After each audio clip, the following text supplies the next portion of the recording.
Assalamualaikum teman-teman. Kami dari kelompok 10 akan menyampaikan materi tentang pemikiran ilmu kalam modern dan kontemporer. Dengan anggota kelompok, Elma Askia Dewi 2320035, Astri Naditya 2320038, dan Vinka Ismawah 2320041. Pengertian ilmu kalam modern dan kontemporer. Secara teologis Islam merupakan sistem nilai yang bersifat ilahiyah, tetapi dari sudut sosiologis ia merupakan fenomena peradaban, kultural, dan realitas sosial dalam kehidupan manusia. Ia tidak dapat menghindarkan diri dari kenyataan sosial lain yaitu perubahan.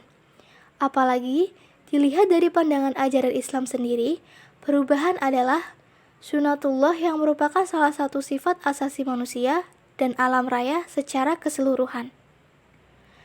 Pandangan umat Islam terhadap modernitas Barat dapat dipologikan menjadi 3 kelompok, yaitu 1. Modernis, Ashraniun Hadasiyun, menganjurkan adopsi modernitas Barat sebagai model yang tepat bagi masa kini. 2.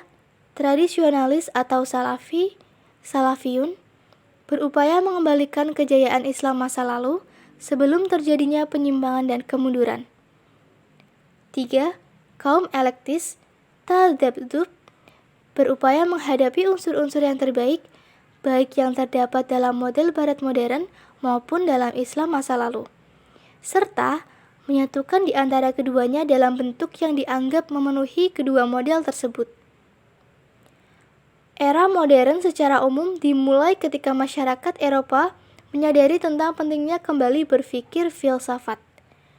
Para pemikir Eropa kembali bergelut dalam dunia ide yang dikembangkan dalam tataran praktis menjadi gerakan penciptaan alat-alat yang mampu memudahkan segala urusan manusia. Mereka menyebutnya dengan moda atau modern. Era ini terjadi pada awal-awal abad ke-16 yang dikenal dengan istilah Renaissance. Aliran ilmu kalam modern dan kontemporer. 1. Ismail Razi Al-Faruqi. Baginya, khilafah adalah prasyarat mutlak bagi tegaknya paradigma Islam di muka bumi. Ada beberapa gagasan yang dibangun oleh Faruqi, yaitu A. Tauhid sebagai pandangan dunia, yaitu tauhid sebagai pandangan umum tentang realitas, kebenaran, dunia, ruang, dan waktu sejarah. B. Tauhid sebagai intisari Islam. C. Tauhid sebagai prinsip pengetahuan. 2. Muhammad Abduh Syekh Muhammad Abduh. Bagi Abduh, di samping mempunyai daya pikir, manusia juga mempunyai kebebasan memilih yang merupakan sifat dasar alaminya. Jika sifat dasar ini dihilangkan dari manusia, maka dia bukan manusia lagi, melainkan makhluk lain.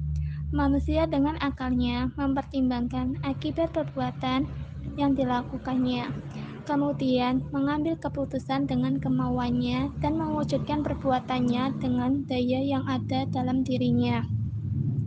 3. Sayyid Ahmad Han. Han memang konsen dengan pembaruan pemikiran Islam dengan berpegang pada prinsip teologi Qadariyah yang dekat dengan ide-ide Mu'tazilah. Sejalan dengan paham Qadariyah yang dianutnya, ia menentang kelas paham taklid. Han berpendapat bahwa umat Islam India mundur karena tidak mengikuti perkembangan zaman. 4. Muhammad Iqbal.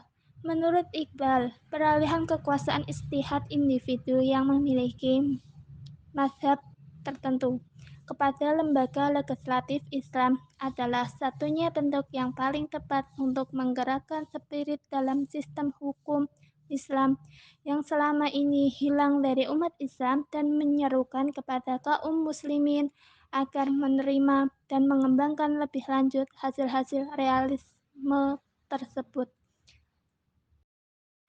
Objek kajian ilmu kalam modern dan kontemporer.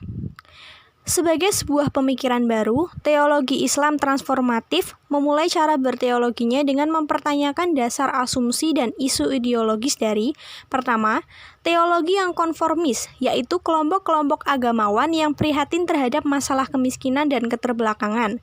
Tetapi, pola kerjanya dalam mengatasi masalah tersebut dilakukan secara pragmatis tanpa analisis sosial. Kedua, teologi yang modernis, yang melihat masalah kemiskinan dan keterbelakangan sebagai masalah mentalitas. Obsesi teologi transformatif adalah ingin menganalisis penyebab kemiskinan, keterbelakangan, dan kemunduran umat dari sudut pandang struktural. Tantangan ilmu kalam modern dan kontemporer. Produksi terhadap ilmu kalam masih sangat terbatas. Kebanyakan formulasi ilmu kalam masih dalam tataran wacana atau hanya sekadar berada dalam narasi pemikiran tokoh tertentu. Hal demikian memang patut diapresiasi, namun pengembangannya menuntut sebuah corak baru dalam warna ilmu kalam di masa kini. Hal ini menjadi alasan mendasar bahwa corak baru ilmu kalam harus kembali dilahirkan. Tertulis dalam buku ilmu kalam yang berkembang, kebanyakan masih bercorak klasik, berisi cerita, dan pertentangan antar sekte. Bahkan mayoritas perguruan tinggi masih menggunakan itu sebagai media pembelajaran. Ada hal yang tidak semestinya diulang, termasuk konflik ajaran teologis-ideologisnya, karena semua itu sangat kontraproduktif dengan misi keislaman yang senantiasa dinamis. Terima kasih teman-teman, semoga bermanfaat, kurang lebihnya mohon dimaafkan. Wassalamualaikum warahmatullahi wabarakatuh.